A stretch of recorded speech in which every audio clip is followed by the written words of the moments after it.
rolando uma jornada, isto é, uma série de episódios cujo nome é A Barreira.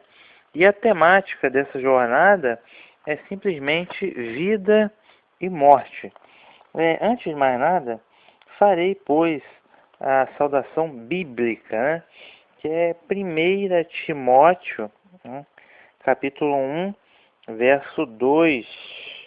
1 Timóteo, capítulo 1, verso 2 diz assim: graça, misericórdia e paz da parte de Deus, nosso Pai, e da de Cristo Jesus, Yeshua HaMashiach, nosso Senhor. Ô glória! Então, essa é a saudação bíblica, saudando aí todo mundo com a Shalom, né? Shalom, que é a paz. E então está no ar, então, essa é a jornada especial, A Barreira. Esse é o quadro, né? Babilônia Grande. E o episódio de hoje é A Voz da Serpente Ecoa, parte 4.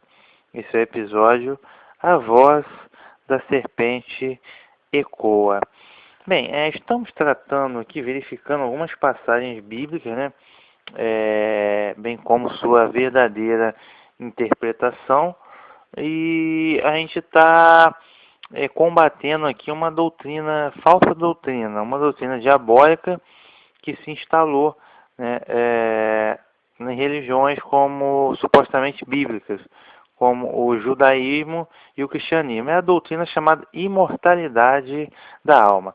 Ou seja, 99% das religiões do mundo inteiro tem a mesma doutrina, que é a imortalidade da alma.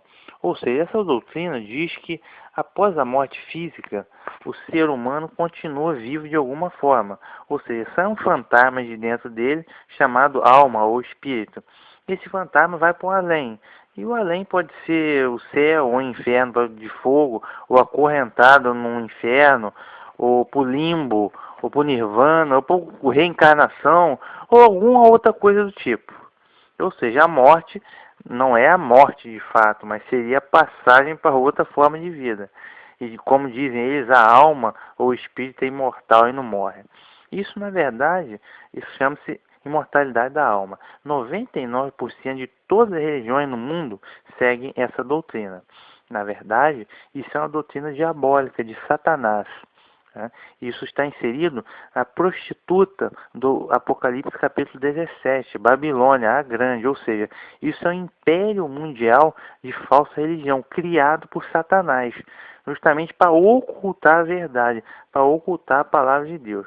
Quando o Eterno Pai criou o homem, não criou para que o homem morresse, ok? Mas o homem não tinha inclinação para o mal, não conhecia o pecado. Então ele vivia no jardim do Éden e tinha acesso à árvore da vida. Consequentemente, ele não morria, o ser humano, né? Porque o imortal em sua essência é só ele, o Pai Eterno, ok? Que habita na luz inacessível, que nunca foi visto por ninguém e que não tem início nem fim de dias, ou seja, ele é existente em si próprio, então é imortal, imortalidade em si próprio.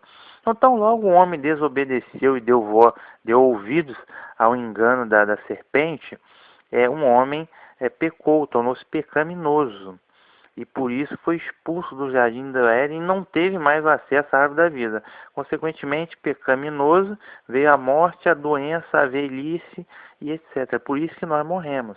Claro que o Eterno Pai providenciou a solução para a morte. A morte, de fato, é a morte.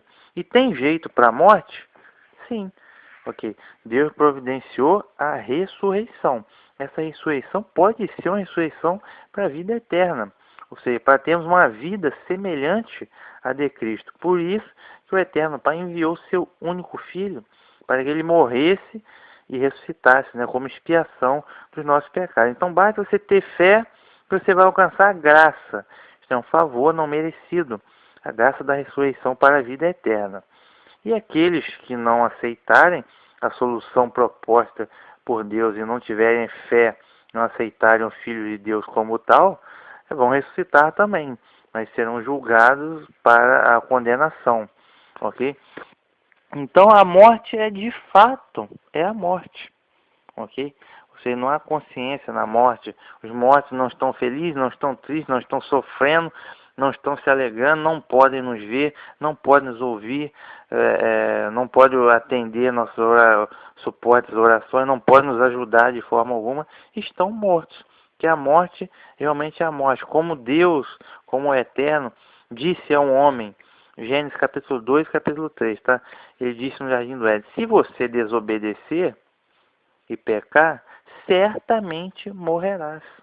Ele não disse, você vai para outra forma de vida. Não, ele disse, certamente morrerás. Porque a morte, de fato, é a morte.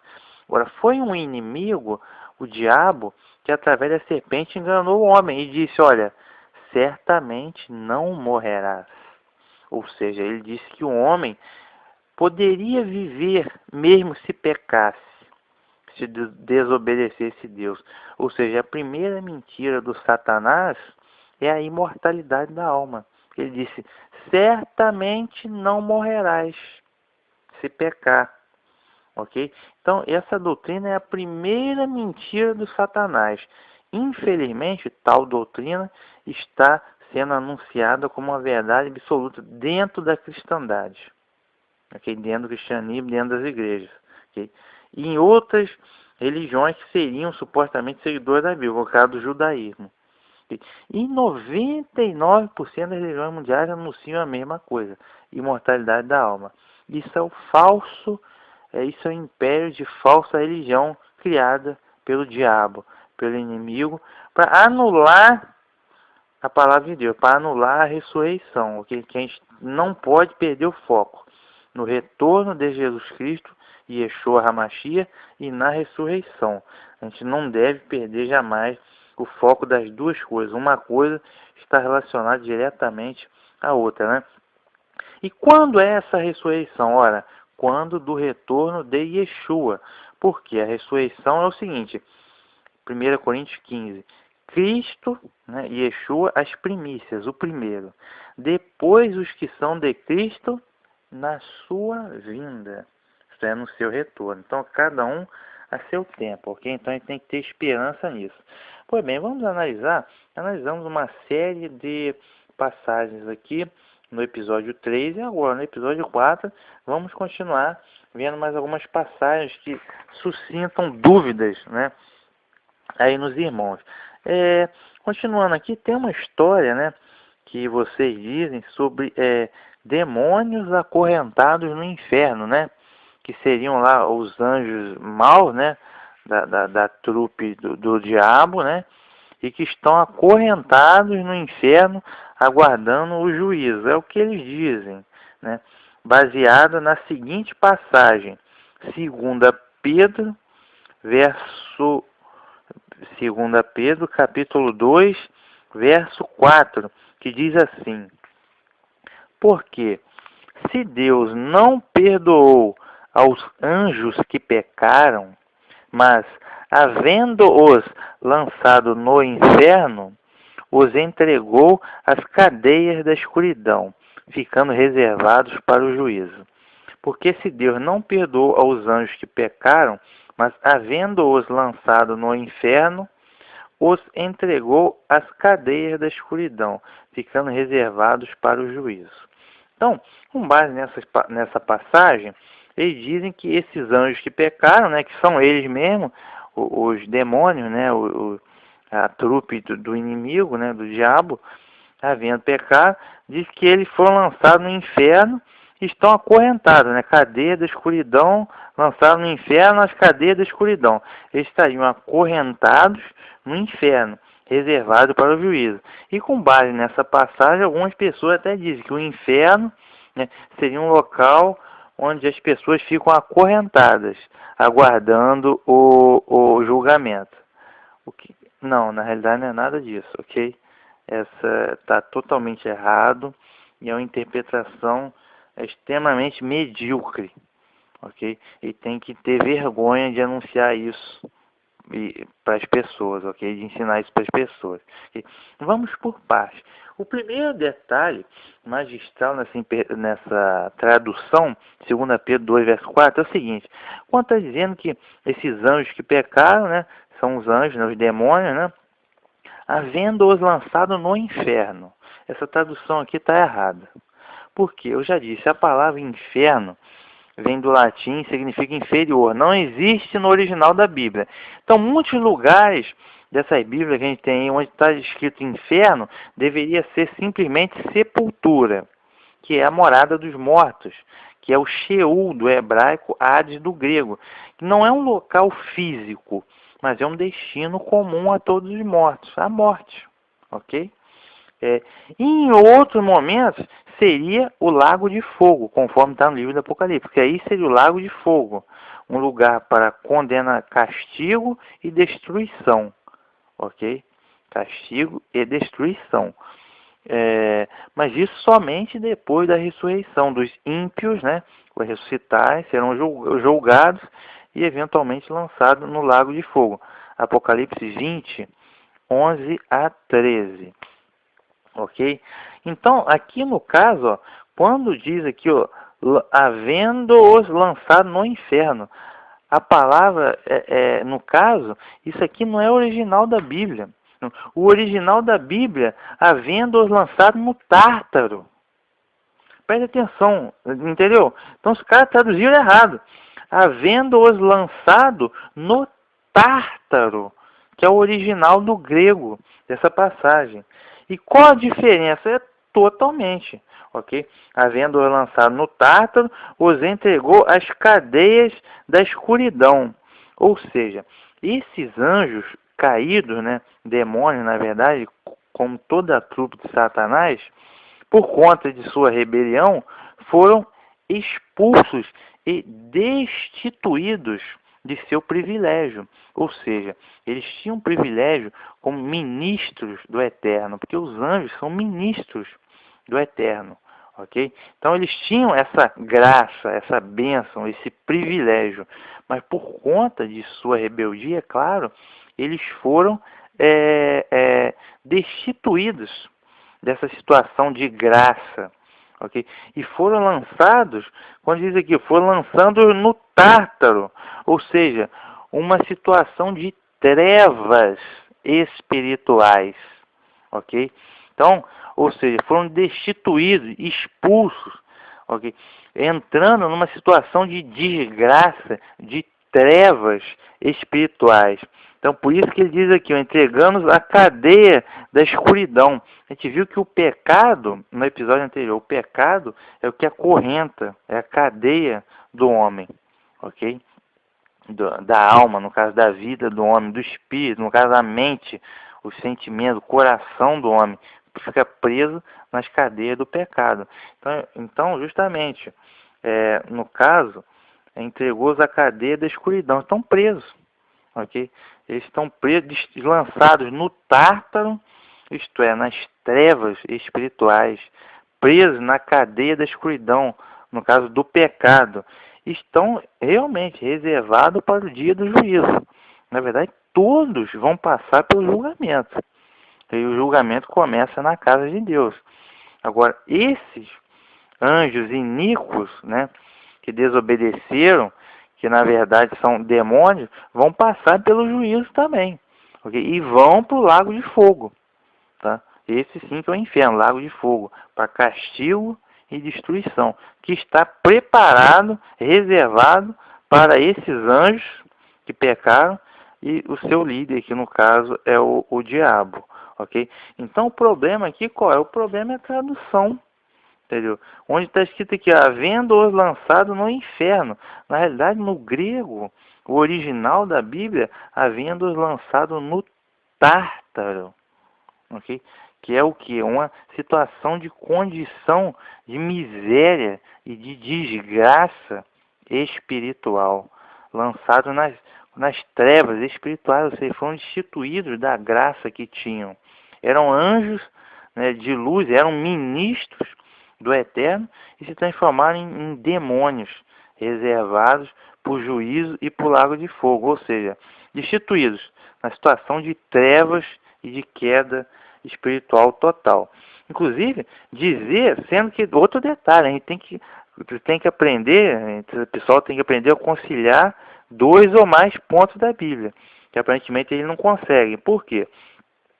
Está dizendo que se ele tivesse sido lançado realmente no inferno, e tivesse acorrentado nas profundezas, ou sei lá onde, ok? Eles não poderiam agir no planeta Terra. Como eles agem, sim, eles estão aqui no planeta Terra e agem a pleno vapor. Esse demônio, por exemplo, um exemplo disso são essas casas de engano aí, de espiritismo, de terreiro de macumba, né? Sessão espírita. Você vai na sessão espírita, ah, por que você veio na sessão espírita? Ah, que meu ente querido, meu parente morreu, quero falar com ele. Tipo assim, morto não fala com ninguém, né? Porque ele está morto, senão ele estaria vivo. Mas enfim, aí lá, não, ouvi a voz do meu ente querido lá, falou comigo. Não falou com você não, foi um demônio, um anjo desse aí, que se fez passar pelo seu ente querido e manipulou a tua mente. Entendeu? Toda essa manifestação de terreiro de macumba, de terreiro de engano, de sessão espírita, de, como se diz, os médiuns, né? Como Allan Kardec, Chico Xavier, tudo isso são obra desses demônios. Okay? Pessoas possuídas ou entregues totalmente a toda espécie de vício terrível, né? São obra. Isso é obra desses demônios que agem a pleno vapor.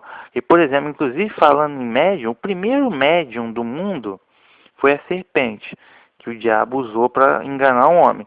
Temos outros médiums, como por exemplo Chico Xavier, Allan Kardec. Ou seja, isso é obra. O que fala na mente deles? Para eles fazerem lá a escreverem? Justamente o diabo e seus anjos que usam ele. Okay? Tanto é que o Eterno Pai proibiu isso. Acho que é Deuteronômio 18, né? Proibiu de consultar adivinhador, consultar agoureiro, feiticeiro, adivinhador, prognosticador, encantador de encantamentos. Ora, por que o Eterno Pai proibiu isso em Deuteronômio 18? Porque ele sabe o que é melhor para os seus filhos. Okay? E porque isso é obra do inimigo, de seus anjos, os demônios que enganam as pessoas, ok? E temos muitas doutrinas de demônios, que eles trabalham bem. Uma dessas doutrinas é a própria imortalidade da alma, ok? E poderia citar outras, no caso a troca do sábado pelo domingo, a trindade, a filosofia, essa adoração de imagens, cultos de veneração de santos, tudo isso aí são doutrinas de demônios. Okay? Tudo isso é antibíblico. Então, temos que ter cuidado. Até porque, ó, Apocalipse 12, versos 7 a 9 e 12. Apocalipse 12, versos 7 até 9 e 12. A gente vai ver onde estão esses anjos, né? Vamos ver se eles estão realmente acorrentados, literalmente, no inferno, ou se eles estão aqui na terra. Ok? Vamos dar uma olhada aqui. Diz assim, ó. E houve batalha no céu. E Miguel e seus anjos... Só um momento. Pulou aqui.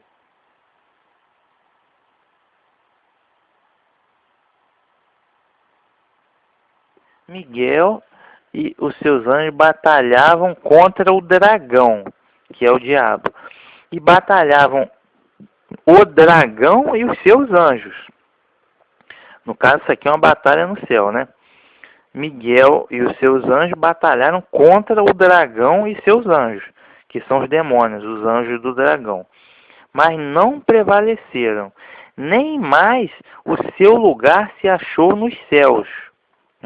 E foi precipitado o grande dragão, a antiga serpente, chamado o Diabo e Satanás, que engana todo o mundo. Ele foi precipitado na terra, e os seus anjos foram lançados com ele. Por isso, alegrai-vos, ó céus, e vós que nele habitais. Ai dos que habitam na terra e no mar, porque o diabo desceu e tem grande ira, sabendo que já tem pouco tempo. Então está dizendo aqui, ó, que é, nem mais o seu lugar se achou nos céus. E foi precipitado o grande dragão. Ele foi precipitado na terra e os seus anjos foram lançados com ele. Na terra. Ok? Por isso que eles agem a todo momento com essas coisas todas. Espiritismo, de vício, possuindo as pessoas, a vida das pessoas. Ok? Então eles agem a pleno vapor. Mas eles estão em situação de desgraça. Tudo que eles fazem é uma desgraça, um tártaro, uma treva espiritual. Estão reservados para condenação no lago de fogo.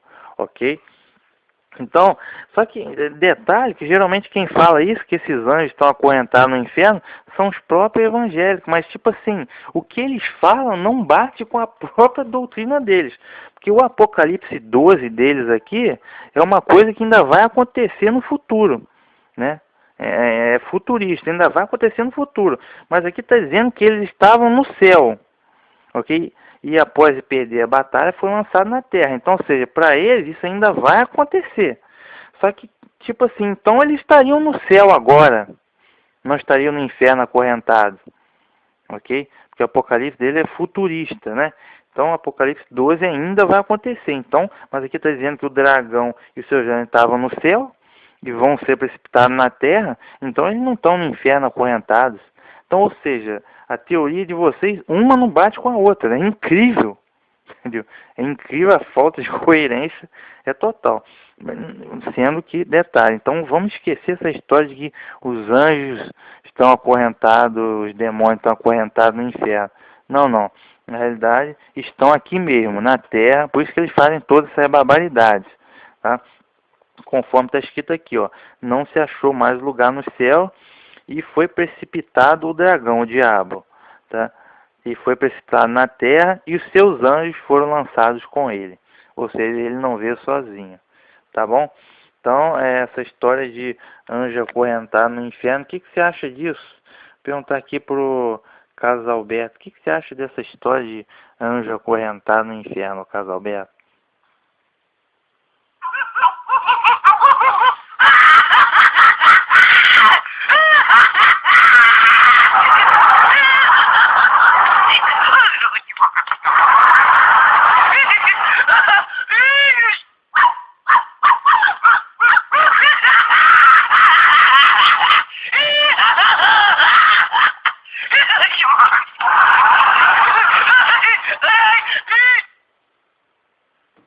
Então é engraçado. Seria irônico se não fosse trágico, se não falassem isso como uma verdade mais absoluta. Mas enfim, próxima passagem. Essa passagem, no caso tem no livro, por exemplo, Lucas 20, 35 até 38. É aquela série de passagens que diz assim, ó. Porque Deus não é Deus de mortos, mas de vivos. Porque para Ele vivem todos. Ok? Então, quando diz assim, ó, Deus não é Deus de mortos, mas de vivos. Porque para Ele vivem todos. Então, chegaram a uma brilhante conclusão de que, para Ele vivem todos. Então, isso quer dizer que a alma realmente é imortal, ou seja, quando o cidadão morre, não é exatamente a morte, é a passagem para outra vida. Então, o fantasma, o espírito, a alma vai continuar vivendo, porque Deus é Deus de vivo, então para Ele vivem todos. Ok? Então, chegar a essa brilhante conclusão de que a alma é imortal porque Deus é Deus de vivo e porque para Ele vivem todos. Ok? Chegar nessa brilhante conclusão. Então, que isso está errado. Ok? É só você ler o texto. Entendeu? Quem sabe ler, interpretar um texto minimamente, que você aprendeu lá na escola, e ver um contexto minimamente, você vai aprender. Eu vou ler a passagem, que é o ensinamento do Senhor Yeshua, do Senhor Jesus. Lucas 20, 35 a 38. Olhe o contexto que a gente vai entender. É só ler. Troço mais simples. Diz assim, ó. Mas os que forem havidos por dignos de alcançar o mundo vindouro e a ressurreição dentre os mortos, nem hão de se casar, nem ser dados em casamento. Porque já não podem mais morrer, pois são iguais aos anjos e são filhos de Deus, sendo filhos da ressurreição. E que os mortos hão de ressuscitar, também o mostrou Moisés junto à sarça, quando chama ao Senhor Deus de Abraão, e de Isaque, e de Jacó. Ora, Deus não é Deus dos mortos, mas de vivos, porque para ele vivem todos. Então, nesse diálogo aqui, esse ensinamento do Senhor Yeshua, ele estava pelejando contra os saduceus. Okay? Os saduceus eram uma seita do judaísmo. No tempo de Yeshua, de Jesus, existiam 20 tipos de judaísmo diferentes. Okay? Haviam, por exemplo, fariseus, haviam essênios, haviam zelotas e por aí vai. E haviam os saduceus. Os saduceus eram muito próximos ao templo em Jerusalém. E eram geralmente grandes doutores da lei, proprietários de terra, né?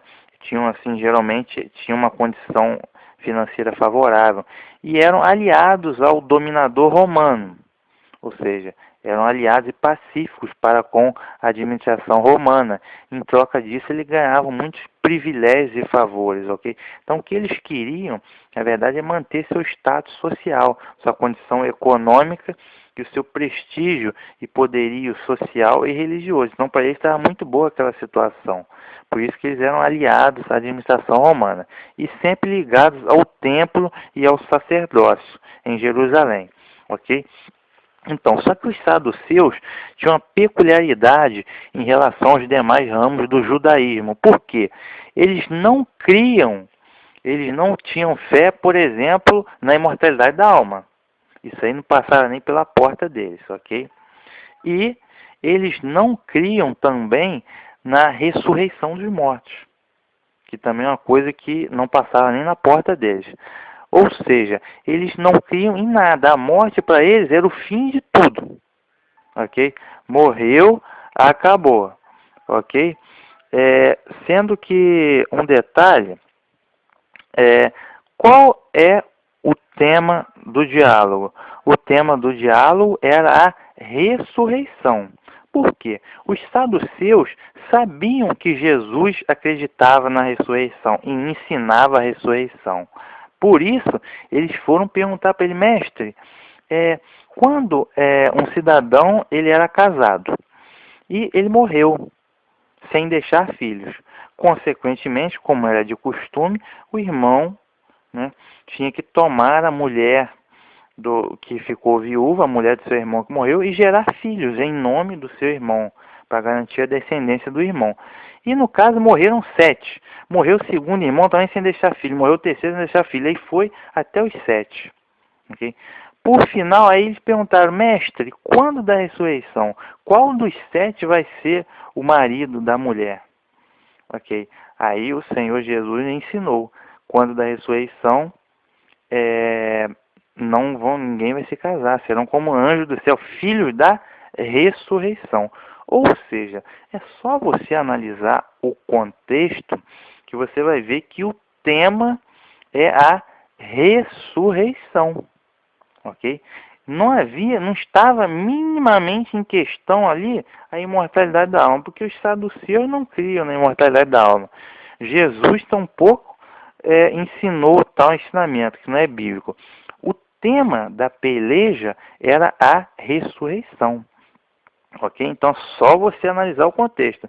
Então, quando ele diz aqui, ó, que Deus não é Deus de mortos, mas de vivos. Por quê? Porque para ele, todos estão em plena memória. E todos hão de ressuscitar. Todos. Ok? Claro que os agraciados vão ressuscitar para a vida eterna. No mundo vindouro, que ele cita aqui, ó, os que forem dignos por alcançar o mundo vindouro e a ressurreição dentre os mortos. Ok? Então, eles citam o mundo vindouro e a ressurreição dos mortos. E é claro, os demais vão ressuscitar para a condenação. Então, porque para ele vivem todos. Por quê? Porque para o Eterno Pai, todos estão em sua plena memória. E todos hão de ressuscitar. Por exemplo, foi o caso de Abel, né, quando morreu. Abel morreu, mas o sangue dele clamava por justiça. figurativamente. Clamar, ora, o sangue de ninguém clama, morto também não clama, né, literalmente. Mas para o Eterno estava na memória dele, olha, não esqueceu, ok? Não se esqueceu. Então, todos que morreram estão na memória do Eterno. E para ele é muito simples, ok? Ressuscitar a todos. Então, para ele, todos vivem. Ele é Deus de vivo, não de mortos. Por quê? Porque para ele, todos vão ressuscitar. É claro que o seu povo querido e amado vai ressuscitar para a vida eterna. Então, essa é a esperança que a gente tem que ter. Se você não acredita na ressurreição, você não acredita em Deus, amigo. Se você não acredita que Deus vai ressuscitar as pessoas, então você não acredita no eterno, você não acredita em Deus, você acredita... Ah, mas você acredita na imortalidade da alma? Então você acredita no espiritismo de Satanás. Okay? Mas só você olhar o contexto, você vai ver que o tema é a ressurreição dos mortos, ok? Por isso que para o eterno todos vivem. Por quê? Porque todos vão ressuscitar. Ainda aqui, ó, Marcos 12, 25 a 27. É a mesma passagem. Diz assim, ó, Marcos 12, 25 a 27. Diz assim, ó, quando os mortos ressuscitam, não se casam nem são dados em casamento, mas são como os anjos nos céus. Quanto à ressurreição dos mortos, vocês não leram no livro de Moisés, no relato da sarça, como Deus lhe disse: eu sou o Deus de Abraão, de Isaac e o Deus de Jacó? Ele não é Deus de mortos, mas de vivos. Vocês estão muito enganados. Mais uma vez, olha só, olha a temática do texto. Quanto à ressurreição dos mortos, ok? Ele não é Deus de mortos, mas de vivos. Vocês estão muito enganados. Porque os saduceus não criam na ressurreição. Então, ele não é Deus de mortos, mas de vivos. Quanto à ressurreição dos mortos. Então, ele não está dizendo que é Deus de vivo, porque a alma é imortal. E a alma vai para o além. E o homem continua vivo após a morte. E a morte é passagem para uma outra vida. Não. Ele está dizendo, ó, quanto à ressurreição dos mortos. Então, mais uma vez, o tema aqui é a ressurreição. É só ler o contexto, entendeu? É só ler o contexto. Então, utilizar tal passagem para embasar a suposta imortalidade da alma é assim, um erro grosseiro de interpretação de texto, cuja temática é a ressurreição dos mortos. Próxima passagem. Essa sim até é mais difícil um pouco, entendeu? Mas nem tanto. São as almas debaixo do altar. Apocalipse capítulo 6. Então, no Apocalipse capítulo 6 são os 7 selos, né? 7 selos do Apocalipse. O livro selado está na mão do Cordeiro, né? Está na mão de Yeshua. E ele abriu os 7 selos. Os 4 primeiros selos são os famosos 4 cavaleiros do Apocalipse. O 5º selo é o clamor dos mártires e o 6º selo é quando indica o início do juízo. Tá? Então vamos lá, Apocalipse capítulo 6, versos 10 e 11, diz assim: quando ele abriu o 5º selo, vi debaixo do altar as almas daqueles que tinham sido mortos por causa da palavra de Deus e por causa do testemunho que sustentavam. Clamaram em grande voz, dizendo: até quando, ó soberano Senhor, santo e verdadeiro, não julgas nem vingas o sangue dos que habitam, não julgas nem vingas no nosso sangue dos que habitam sobre a terra? Então, a cada um deles foi dada uma vestidura branca, e lhe disseram que repousasse ainda um pouco de tempo, até que também se completasse o número dos seus conservos e seus irmãos que iam ser mortos igualmente como eles foram. Então aqui, ou seja, tem vou repetir aqui, ó. quando ele abriu o quinto selo, vi debaixo do altar as almas daqueles que tinham sido mortos por causa da palavra de Deus e por causa do testemunho que sustentavam. Clamaram em grande voz: até quando, ó soberano Senhor, santo e verdadeiro, não julgas nem vingas o nosso sangue dos que habitam sobre a terra? Então a cada um deles foi dada uma vestidura branca, e lhes disseram que repousassem ainda um pouco de tempo, até que também se completasse o número dos seus conservos e seus irmãos que iam ser mortos como eles foram. Pois é, isso daqui geralmente o pessoal interpreta isso bem de forma bem literal, né? Só que o que acontece? Primeiro, analisando o contexto do capítulo 6, você tem, antes dessa passagem, você tem 4 cavaleiros do Apocalipse. Os 4 cavaleiros, óbvio, são uma linguagem totalmente simbólica, entendeu? Que já é o contexto da questão. Então, você tomar esse quinto selo aí de forma literal e isolada, ficaria meio estranho, okay? Porque a linguagem toda desse contexto, desse capítulo, é simbólica. Mas tudo bem. O que acontece? Quando ele diz aqui, ó, que vi debaixo do altar as almas daqueles que tinham sido mortos por causa da palavra de Deus, ou seja, os mártires, ou seja, que existem nesses 2000 anos até hoje, né, principalmente nos confins da Ásia, em lugares da África, né, no Oriente Médio. Aí vem o Estado Islâmico, os extremistas muçulmanos que matam, né, esses cristãos aí mundo afora, né, nos confins do Oriente, e por aí vai. Tá? Os mártires são muitos até hoje, okay? Só que não é noticiado muito isso. Mas existem muitos mártires por causa da palavra de Deus, pelo testemunho de Yeshua até hoje. Então, são as almas dos mártires. Agora, quando se diz almas dos mártires, não se refere a fantasmas dos mártires que estão no além. Por quê? Se refere às vidas dos mártires, okay? Porque a alma significa simplesmente vida, ok?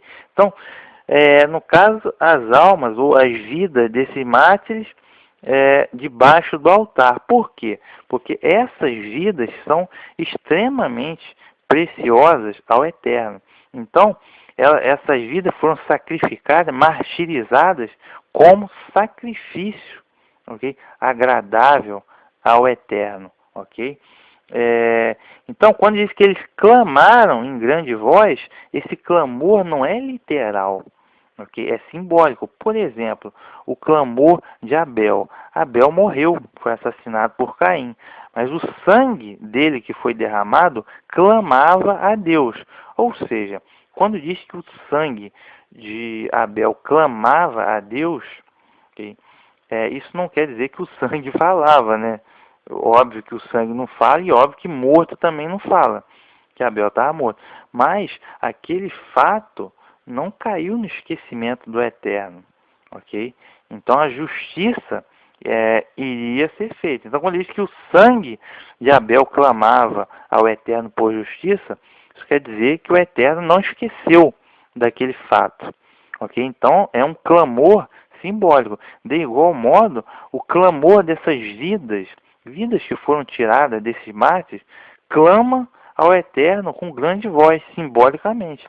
Por quê? Porque isso não foi esquecido pelo Eterno e a justiça vai ser feita, ok?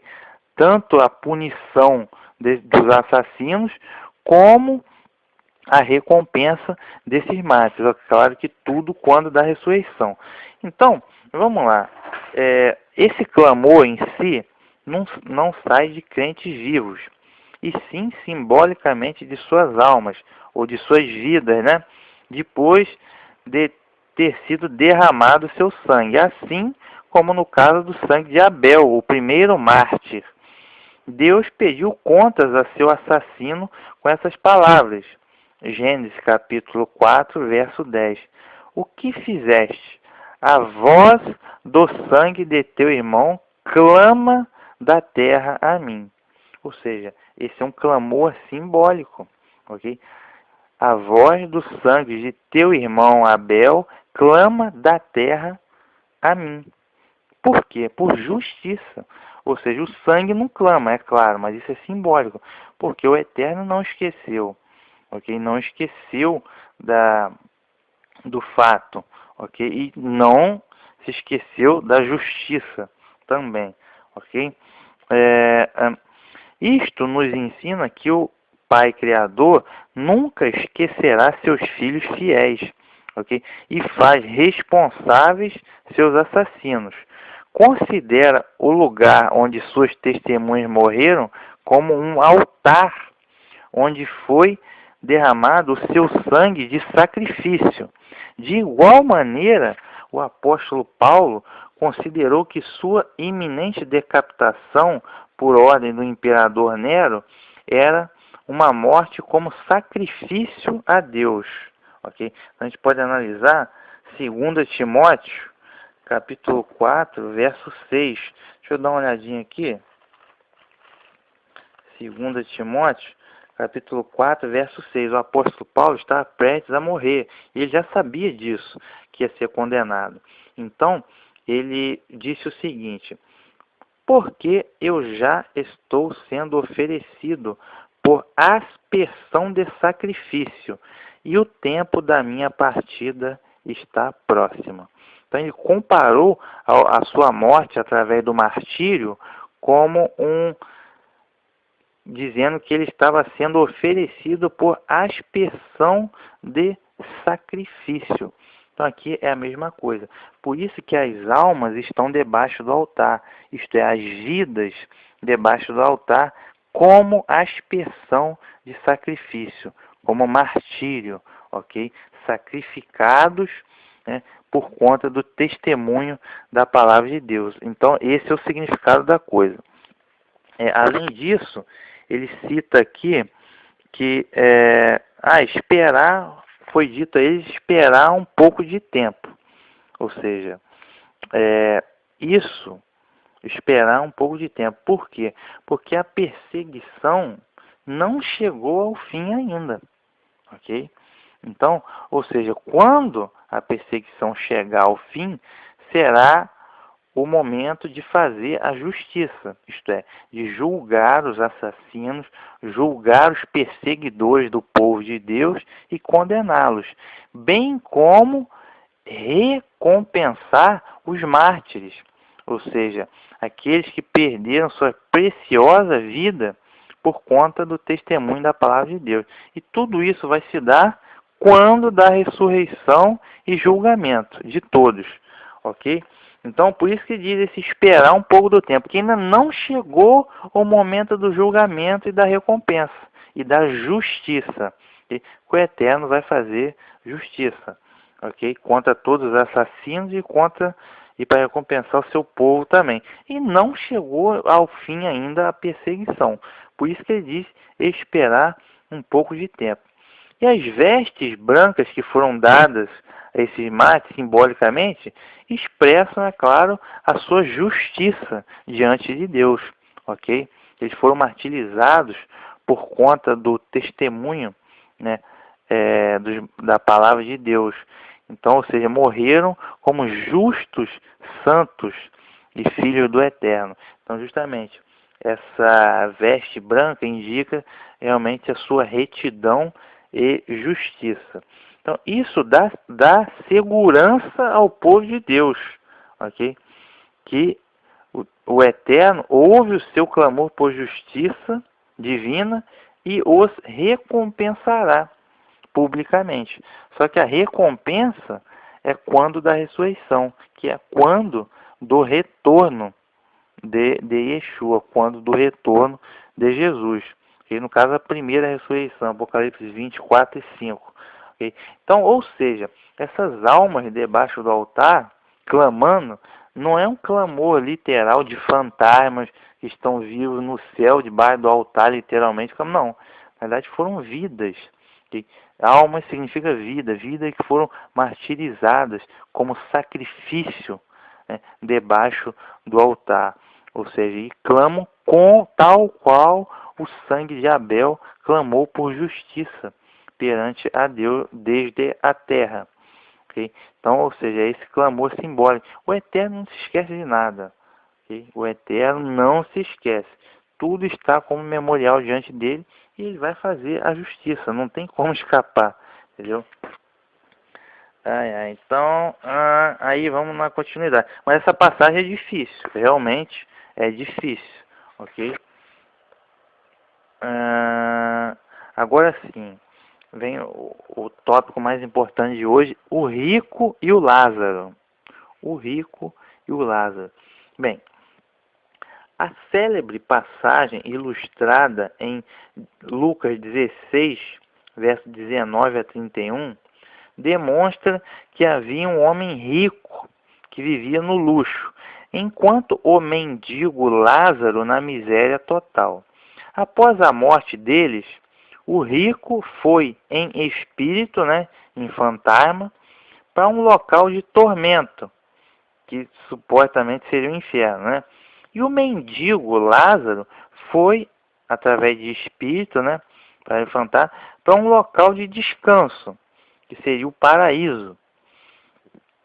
A questão primordial é entender, após a morte, onde estavam os espíritos, os fantasmas do rico e de Lázaro? Eu pergunto para você, meu amigo. Lucas 16, 19 a 31, a célebre passagem do rico e do Lázaro. Após a morte, onde estavam o rico e o Lázaro? Sabemos que o rico foi para um lugar de tormento, E o Lázaro, o mendigo Lázaro, que foi para um lugar de descanso, chamado aqui de seio de Abraão. Olha, onde está aí o rico e o Lázaro? Então, se você perguntar para qualquer cidadão cristão, ele vai dizer de pronto: olha, o rico foi para o céu, a alma do rico foi para o céu. Perdão, a alma do rico foi para o inferno, de fogo e de tormento eterno. Já a alma do Lázaro foi para o céu, ok? Ou seja, ele usa essa passagem como a verdade máxima e absoluta.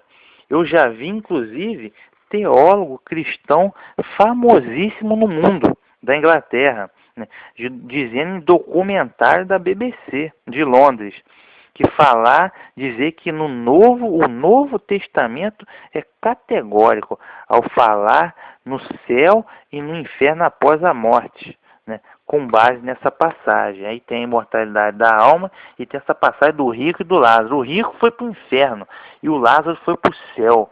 Ou seja, o Novo Testamento é categórico. Olha, meu amigo, isso está certo? Não, isso está totalmente errado. Totalmente. Primeiro que essa história, eu não posso admitir, a palavra de Deus é única. Eu não posso admitir que Deus falou uma coisa no Antigo Testamento, no Novo Testamento mudou totalmente. Ou seja, no que vocês chamam de Antigo Testamento, a gente viu vários salmos, Eclesiastes, dizer que o morto não sabe de nada, não tem consciência, está morto.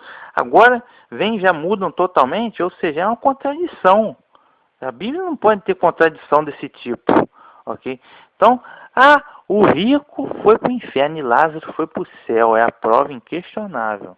Está certo isso com base nessa passagem? Está errado. Totalmente errado. Não conhece a palavra de Deus, não conhece o contexto em questão, não conhece a cultura nem a religião judaica nos tempos de Jesus.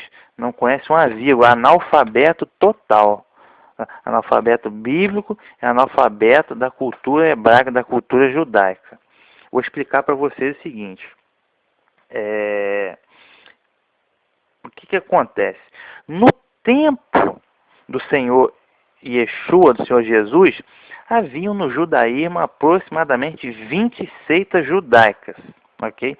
E algumas dessas seitas, como o caso dos fariseus e dos essênios, acreditavam na imortalidade da alma, okay? Ao contrário dos saduceus, que não acreditavam, ok?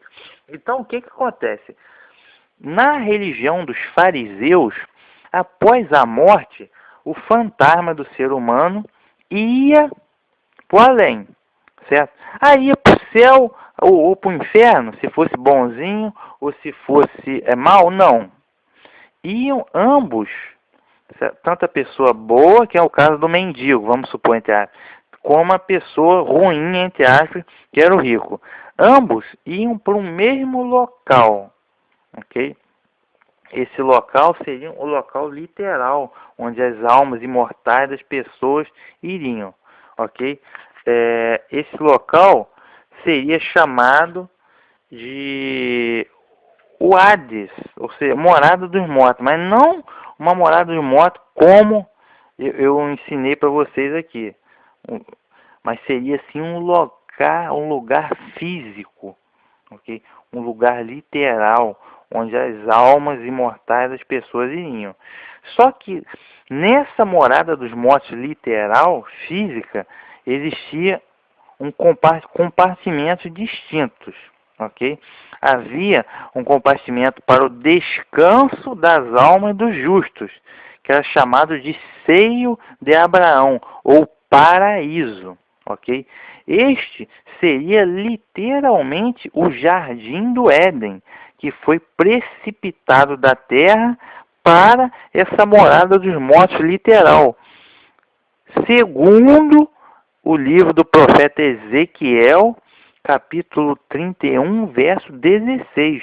Então, ou seja, esse lugar literal, paraíso, o seio de Abraão, né, seria literalmente o jardim do Éden, chamado de Gan Eden.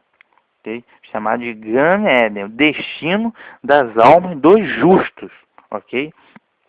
E haveria nessa morada dos mortos literais um segundo compartimento, ok? Que é chamado de Gehinnom, que significa guena, que significa lixeira, que seria um inferno de fogo realmente, ok?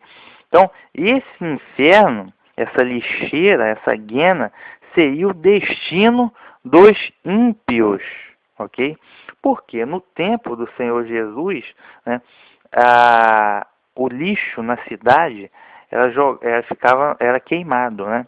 Era queimado num local. Esse local era chamado de guena, ok? Lixeira, é onde o lixo era queimado.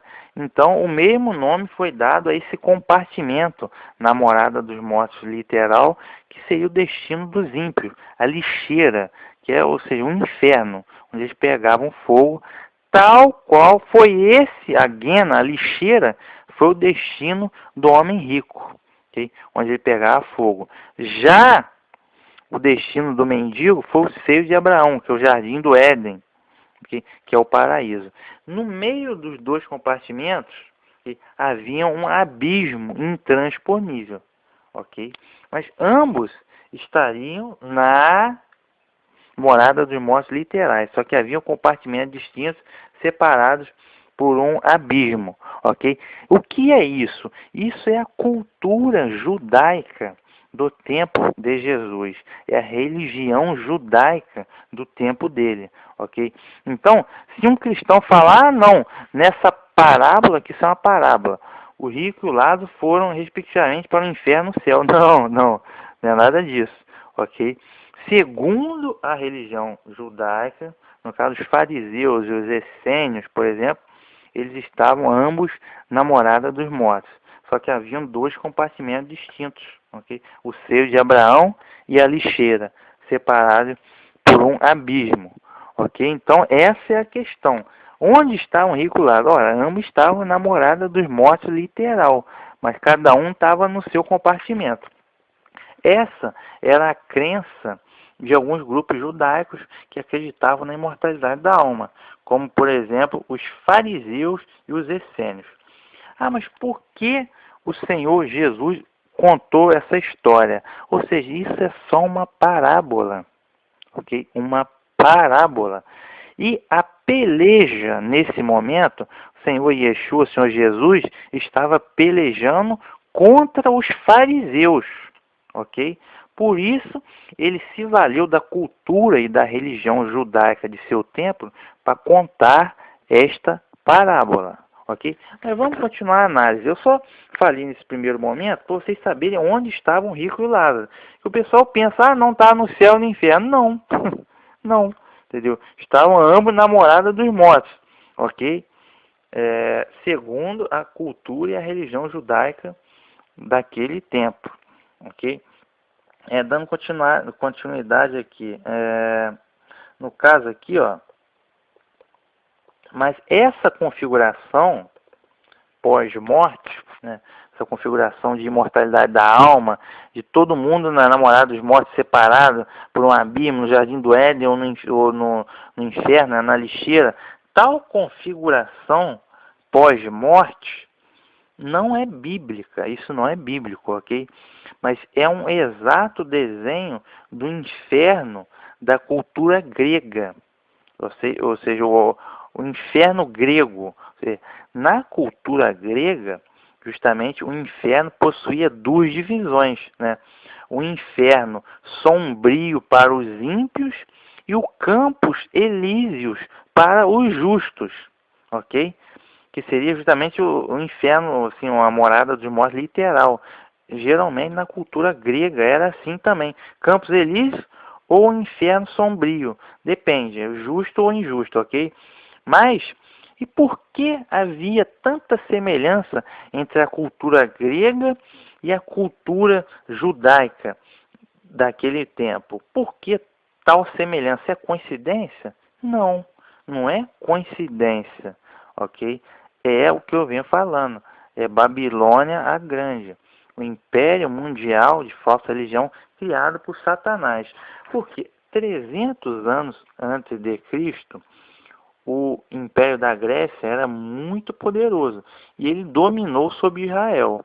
O Império da Grécia tinha uma característica: ele impunha sobre os povos dominados a língua grega, a cultura grega, a filosofia grega e a religião grega. Então, os povos não podiam ter sua própria religião, era imposta a religião grega, os costumes, cultura, língua e filosofia grega. Okay?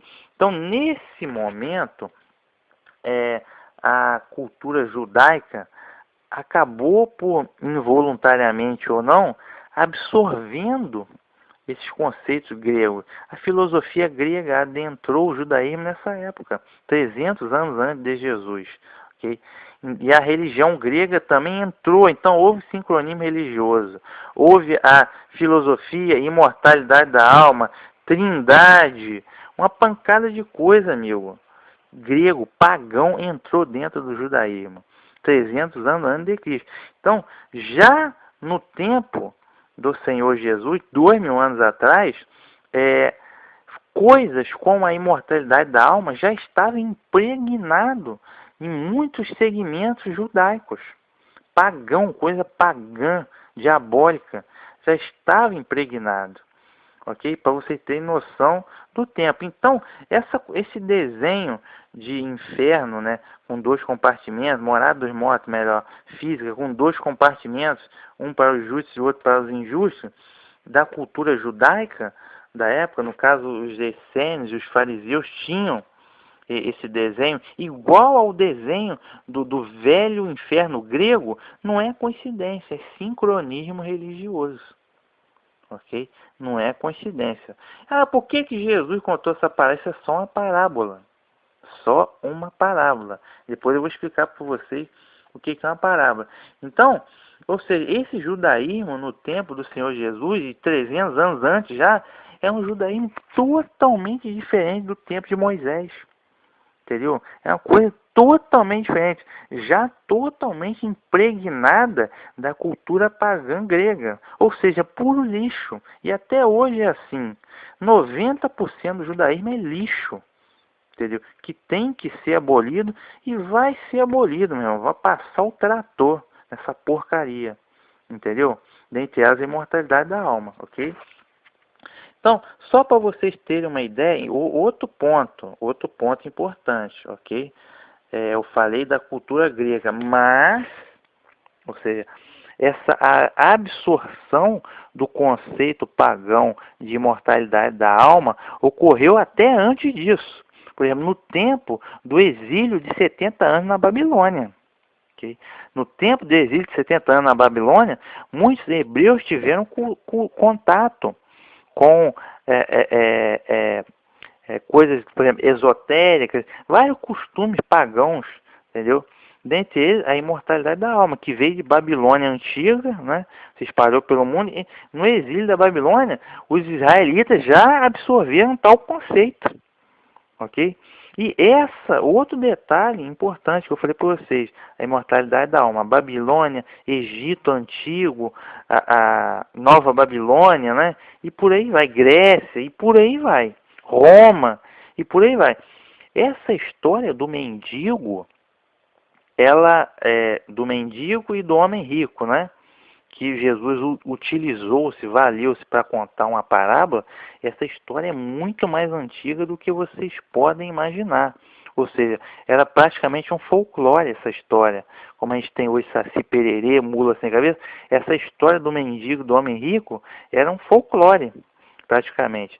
Tanto é que no Egito Antigo, vejam bem, no Egito Antigo já existia essa história. É uma história chamada O Mendigo de Mênfis. Mênfis é uma cidade antiga do Egito. O Mendigo de Mênfis.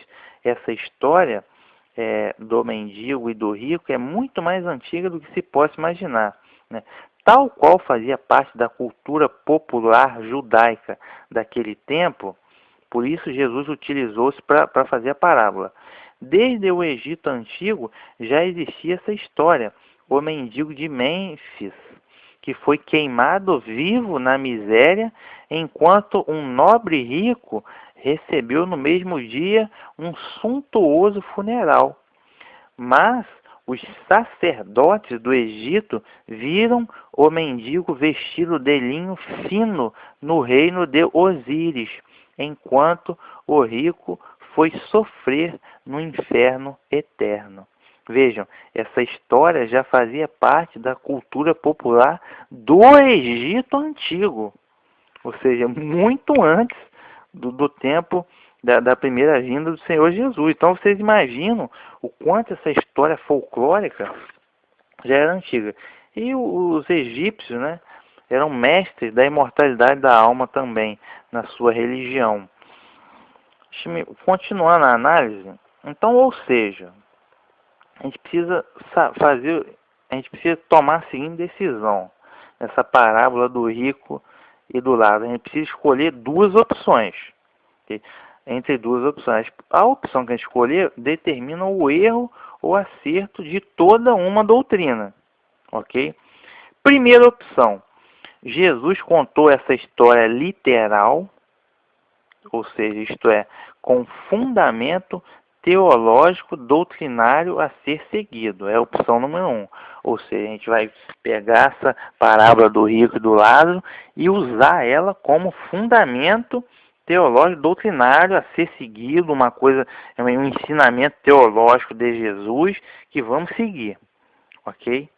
É a primeira opção. Ou a opção 2, que é o seguinte: Jesus, né, Yeshua, apenas valeu-se da cultura e religião de seu tempo para contar uma parábola, ou seja, apenas uma lição moral e ética sem fundamento teológico. Então a gente precisa escolher entre as duas opções. Ok? Detalhe, mas por que Jesus contou essa parábola? Pelo seguinte, meu amigo.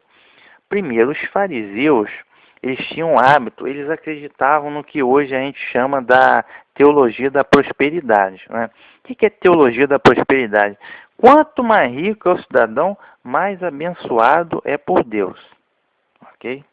A teologia, então, se você está com Deus, você vai ser rico, você vai enriquecer, blá, blá, blá. Principalmente na Universal, é uma porção de assembleia, é uma porrada de igreja prega isso. Anuncia isso, ok? Só que isso não vem do cristianismo. Os fariseus acreditavam nisso. Quanto mais rico era o cidadão, mais próspero, mais abençoado por Deus ele era. E o pobre era amaldiçoado. Okay? Eram os que eles acreditavam. Por isso, Jesus valeu-se dessa parábola, na qual ele inverteu os papéis, ok? Ou seja, o pobre que viveu na miséria acabou indo para o descanso, né? No seio de Abraão. Enquanto o rico, que vivia no luxo, acabou indo para o lugar de tormento. Ou seja, o Senhor Jesus inverteu os papéis propositalmente, utilizando, é claro, da convicção teológica dos próprios fariseus, que ele utilizou para fazer a parábola e inverteu os papéis, para demonstrar que a riqueza ou a pobreza não significam uma bênção espiritual. Não significa que o cidadão é um abençoado por Deus por ser rico ou tampouco amaldiçoado por ser pobre, ok?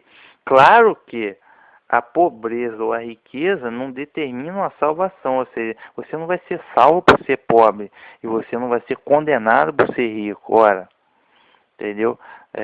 Você vai ser salvo pela fé, entendeu? Então, ou seja, a gente tem que tomar cuidado com a interpretação. Ele inverteu os papéis justamente para anular aquele falso ensino dos fariseus, que era a teologia da prosperidade. Um outro detalhe muito interessante é que em um certo ponto da passagem, que o rico pede, né, para que o Lázaro ressuscite, ou para que vá alguém avisar os familiares dele lá e ressuscite algum dos mortos, vai avisar, vai avisar meus familiares para que eles não venham para esse lugar de tormento.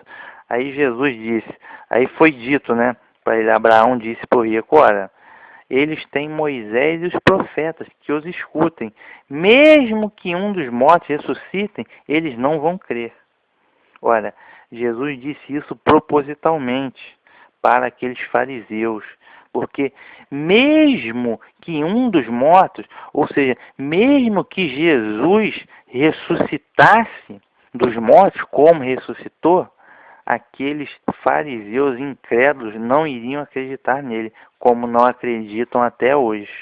Então, mesmo que um dos mortos, ou melhor, mesmo que Jesus ressuscite como ressuscitou dos mortos, aqueles fariseus incrédulos não iriam acreditar, como não acreditam até hoje. Então Jesus colocou propositalmente na parábola essa fala na boca de Abraão, figurativamente, ok? Por causa da ressurreição dele. Mesmo ele ressuscitando, os caras não acreditaram.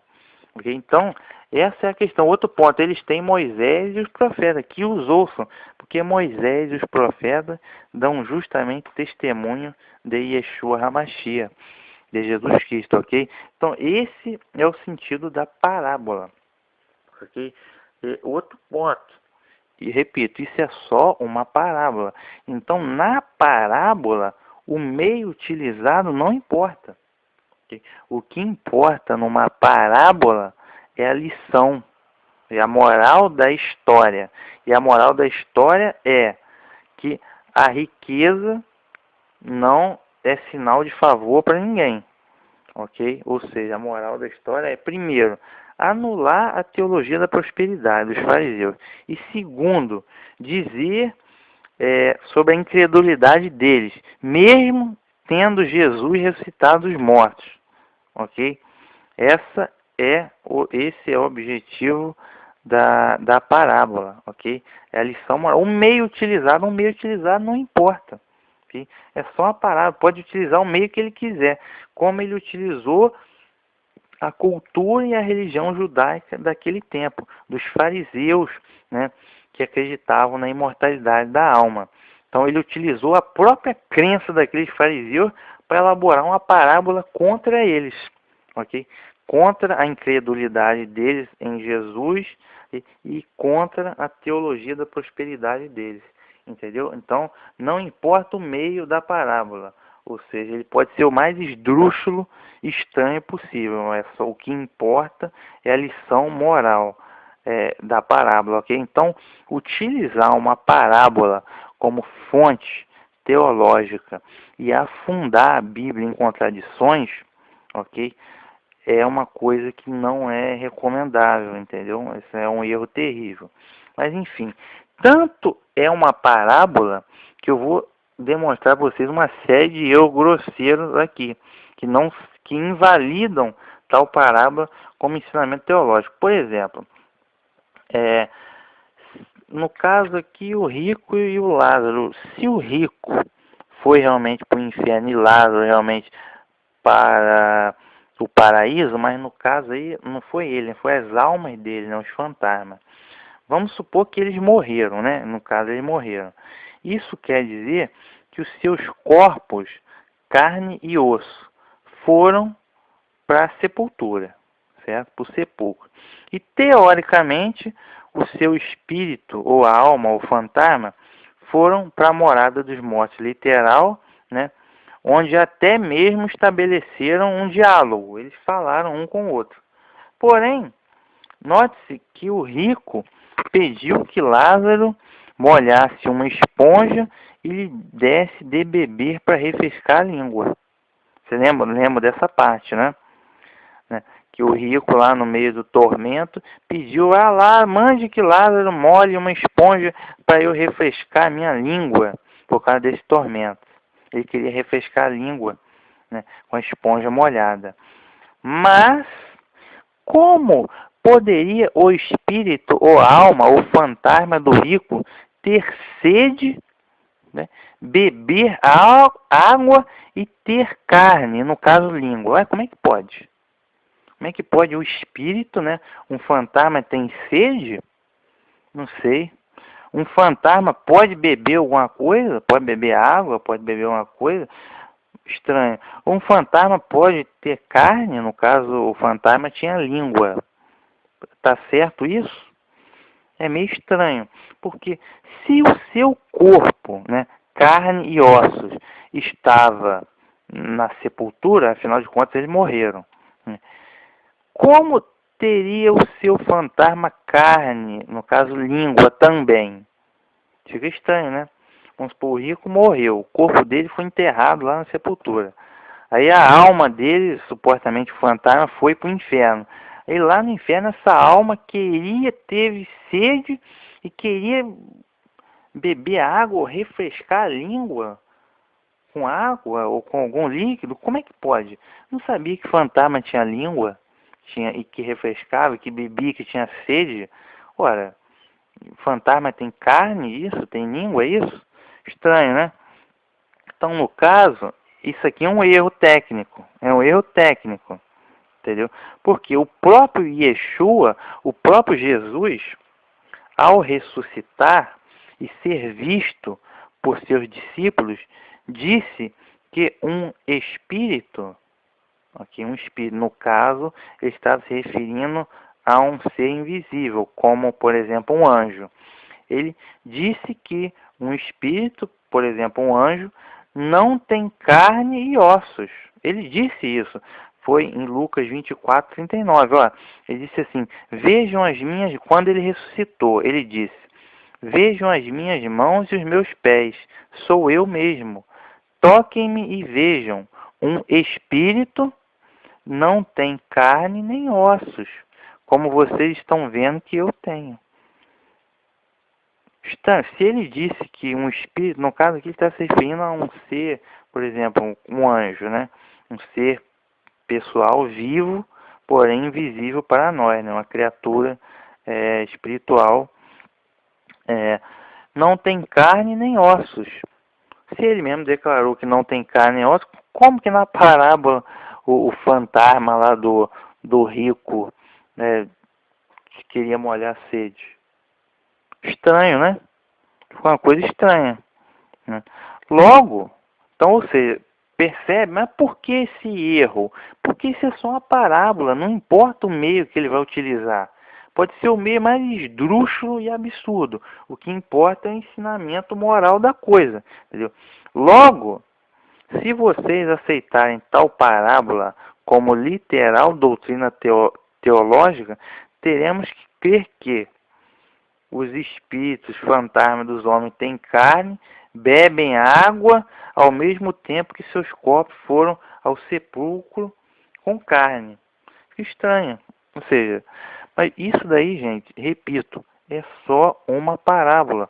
Pode ser o troço mais estranho do mundo. Ah, é um espírito fantasma do homem que saiu voando e foi para o inferno. E lá ele queria beber, refrescar a língua.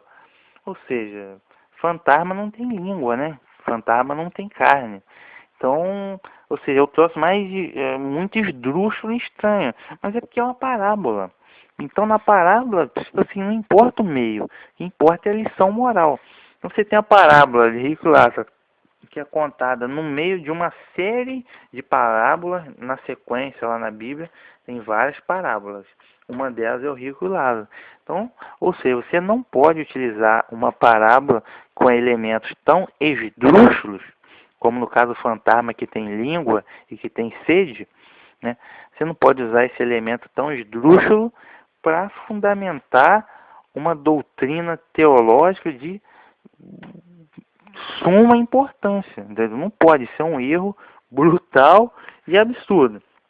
No caso aí dos cristãos, impossível considerar tal parábola para pregar o destino céu ou inferno via fantasma, né? Fantasma espírito ou fantasma alma, após a morte, pois o rico e o Lázaro estariam, né, segundo a teologia dos fariseus, eles estariam na morada dos mortos literal, segundo a religião judaica, ok? Mesmo porque, então, ou seja, é uma parábola utilizando a religião judaica, então não tem nada a ver com cristão querer distorcer a coisa, porque não conhece o contexto. Mesmo porque, se você aceitar tal parábola como literal doutrina teológica, teremos que crer que, veja bem, mesmo se os cristãos tivessem certo nisso, a gente teria que crer que existe proximidade tal entre o céu e o inferno que é possível as pessoas se comunicarem e ter diálogo do céu, no caso Lázaro e Abraão, para o inferno. Ou seja, se você acreditar que essa parábola aqui é literal, no caso dos cristãos, você vai ter que crer que do céu dá para conversar com a pessoa no inferno. No caso, igual na parábola, o rico e o Lázaro estavam conversando, o Abraão e Lázaro estavam conversando com o rico do outro lado do abismo. Imagina você, o cara bonzinho, um mal matou o assassino mal matou um bonzinho, né? Aí o bonzinho foi pro céu e o mal pro inferno. E lá eles estão conversando. E, pô, tá fácil pra ninguém, irmão. Tá quente aí embaixo. E aí em cima, não, aqui tá o ar-condicionado ligado, tá maneiro. E como é que tá aí embaixo? Pô, tá um calor da peste, mano. Manda um copo d'água aí pra mim. Não, não pode mandar um copo d'água, porque... Ou seja, a gente teria que aceitar que tem como ter diálogo de uma pessoa do céu pro inferno, segundo vocês creem aí. Eu sei, totalmente esdrúxulo, totalmente estranha essa história. Por quê? Porque é só uma parábola. E numa parábola não importam os meios, ok?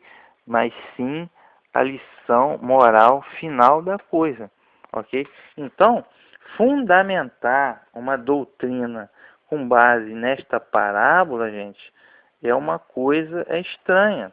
A Bíblia é categórica com relação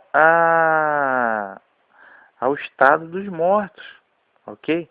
Por exemplo, Salmo 146, 4. Sai-lhe o espírito, no caso a força vital, né, o fôlego de vida. Volta para a terra. Naquele mesmo dia perecem os seus pensamentos. Olha, Davi está falando aqui, Salmo 146, 4. Naquele mesmo dia perecem os seus pensamentos. Então quer dizer que Davi estava errado? Porque Rico e Lázaro continuou falando lá no céu, no inferno, para onde eles estavam. Então, ou seja, o pensamento dele não pereceu, porque eles estavam conversando, pedindo água e papapá. Então quer dizer então que está errado aqui, Davi está errado. Ah, no caso aqui, Eclesiastes 9, 5, 6 e 10, ó. Os vivos sabem que morrerão, mas os mortos nada sabem. Para eles, o amor, o ódio e a inveja já muitos desapareceram. Tá? O que em tua mão tiver para fazer, faça com toda a força. Pois na sepultura, para onde você vai, não há atividade, nem planejamento, não há conhecimento, nem sabedoria. Então aqui o Eclesiastes, Salomão. Então Salomão estava errado? Ele diz aqui que não há atividade, nem planejamento, nem conhecimento, nem sabedoria. Então quer dizer que ele estava errado, porque o rico e o Lázaro estavam lá em plena atividade. Tanto é que estavam até conversando e pedindo água lá onde eles estavam lá. Quer dizer então que Salomão estava errado? É claro que não. Eclesiastes 3, 19 e 20. Todos vão para um lugar, todos foram feitos pó e todos voltarão ao pó. Salmo 115, 17. Os mortos não louvam ao Senhor, nem os que descem ao silêncio. Salmo 6, verso 5. Porque na morte não há lembrança de ti, no sepulcro quem te louvará? Ok, na morte não há lembrança, meu. Salmo 104, verso 29. Escondes o teu rosto e ficam perturbados. Se lhes tiras o fôlego, isto é, o espírito, morrem e voltam para o seu pó. Ok? No caso aqui, ó, Salmo 104, verso 29. Daniel, capítulo 12, verso 2. E muitos dos que dormem no pó da terra ressuscitarão, uns para a vida eterna e outros para vergonha e desprezo eterno. Ele está dizendo, muitos que dormem no pó da terra. Isso não dorme no pó da terra. Não quer dizer que Daniel estava errado, quer dizer que na verdade eles não dormem no pó da terra. Na verdade, eles estão lá no além pedindo água um ou outro para beber e conversando. Entendeu? Então, ou seja, conclusão da coisa. Conclusão. A passagem do rico e Lázaro é uma parábola. E numa parábola não importam os meios utilizados para a confecção da história, mas sim o seu ensinamento final, moral e ou ético. No caso, Jesus e Yeshua contou a parábola cujo ensinamento é: 1. Os fariseus criam na doutrina da teologia da prosperidade, onde quanto mais rico fosse o indivíduo, mais seria abençoado por Deus, enquanto os pobres seriam amaldiçoados. Igual muitas igrejas evangélicas de hoje. Então, Jesus, Yeshua, inverteu os papéis para anular tal teologia da prosperidade e demonstrar que a riqueza ou a pobreza não são condições de salvação ou perdição, ou de bênção ou maldição. 2. Quando ele diz, eles têm Moisés e os profetas que os escutem, ainda que um dos mortos ressuscitem, eles não o crerão. Ou seja, mesmo Jesus e Yeshua tendo ressuscitado, aqueles líderes religiosos não abandonaram a sua incredulidade. Ok? E terceiro, por fim, nenhum doutrinador ou comentarista bíblico de elite vai formular uma teologia, uma verdade absoluta com base numa parábola e afundar a Bíblia em contradições. Ou seja, sai o espírito, volta para a terra. Naquele mesmo dia perecem os seus pensamentos. Salmo 146, 4. Ponto. Ok? Então, essa é a grande questão. Tá? Então, é lamentável que alguns líderes religiosos, doutrinadores, ensinem essa parábola como um ensinamento teológico, verídico e literal e afundam a Bíblia em contradições. O que você acha disso, Carlos Alberto, das pessoas que usam essa doutrina do rico e do Lázaro para fundamentar teologia, essa parábola, melhor dizendo, essa parábola do rico e Lázaro, para fundamentar teologia, algo do tipo os fantasmas, as almas têm sede e bebem água e têm língua e têm carne, e que do céu para o inferno dá para conversar um com o outro. O que você pensa sobre isso?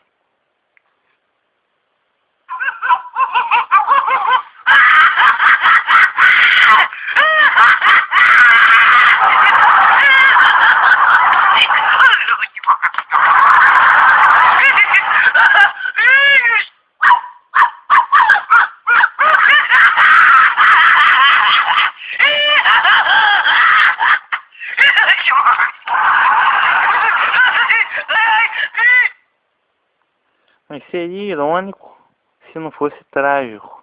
Entendeu? Seria irônico se não fosse trágico. Mas infelizmente os caras não conseguem tipo assim, amarrar, conciliar 3 pontos. Esse ponto está batendo com esse, que está batendo com esse. Você vê que a própria doutrina deles, uma coisa que eles falam, não bate com a outra, que é o caso dos anjos acorrentados. Os caras, tipo assim, os anjos estão acorrentados, mas peraí, estão acorrentados no inferno. Então, peraí, no caso dos anjos, demônios, né? Estão acorrentados no inferno, mas peraí, quem está fazendo essas coisas todas do espiritismo aí, de esses sinais, essas coisas todas aí, feitiçaria e tal, é quem?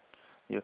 Aí depois diz no Apocalipse 12 que ainda vai acontecer, então os anjos estavam no céu. Então eles estão no céu ainda e ainda vão ser expulsos para a terra no final dos tempos, mas ao mesmo tempo vocês dizem que eles estão acorrentados no inferno, ou seja, a própria teologia deles, um ponto não bate com outro ponto, entendeu? É estranho. Então quem dirá se você conciliar 2 ou 3 pontos?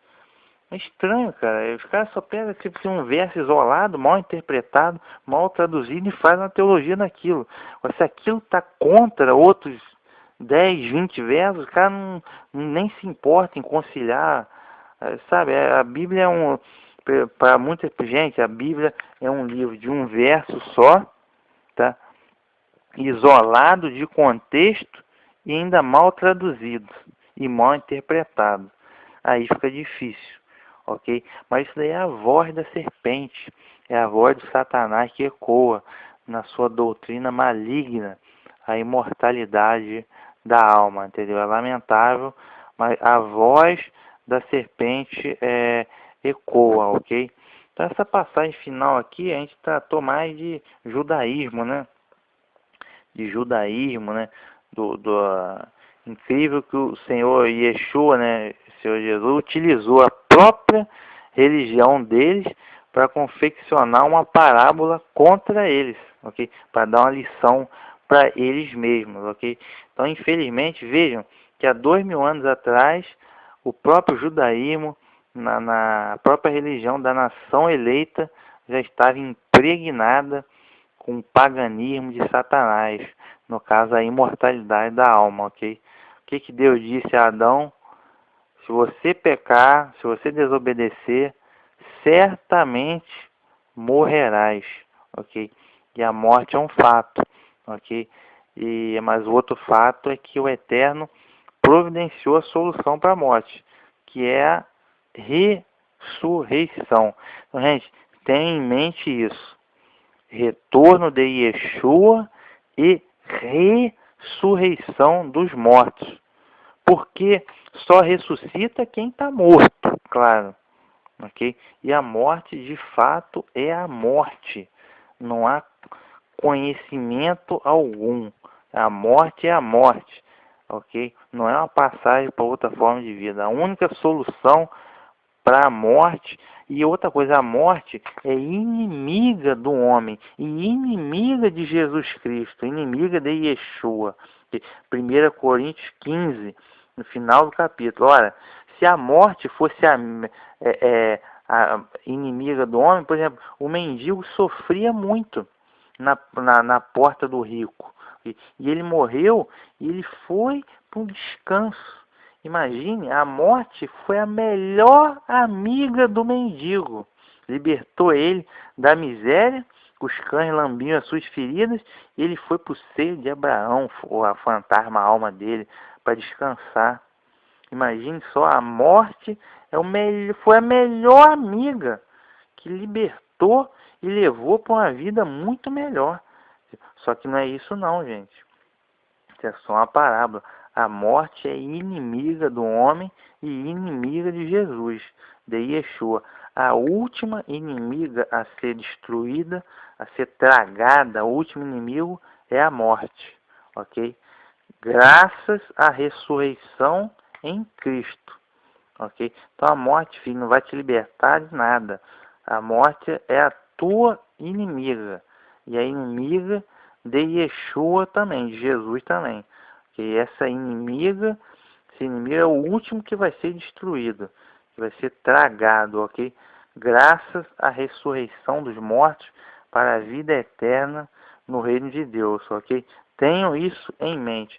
Então, encerrando mais esse episódio aí, a voz da serpente ecoa parte 4. A partir do próximo episódio da Jornada à Barreira, vamos analisar 5 teologias: católico, evangélico, judaico-cristão, testemunho de Jeová e adventista, ok? Vai ser muito boa essa análise que a gente vai fazer. Forte abraço, fiquem com a Shalom de Yeshua HaMashiach.